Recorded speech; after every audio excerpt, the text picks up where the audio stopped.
నేనైతే ముందల వీడియోలో చూపించాను కదా బూరెలు తెచ్చారని. టేస్ట్ అయితే చాలా బాగున్నాయి. పెసరపప్పు ఏవో సంథింగ్ రవ్వ బూరెలు కాదు, ఏవో పప్పుల బూరెలు చాలా బాగున్నాయి టేస్ట్ అయితే. Thanks aunty.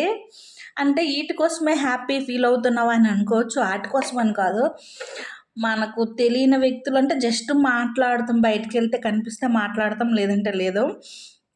అలాంటి వాళ్ళు మన కోసం మనం ఉన్నామని గుర్తించి మన కోసం శ్రద్ధగా చేసుకొచ్చినందుకు నాకు హ్యాపీ అనిపిస్తుంది. మా ఇంట్లో వాళ్ళు కూడా నా కోసం ఇంకా అంటే అడుగుతారు, కానీ ఇలాగ చేసి తీసుకొచ్చినంత ఎవరు లేరు.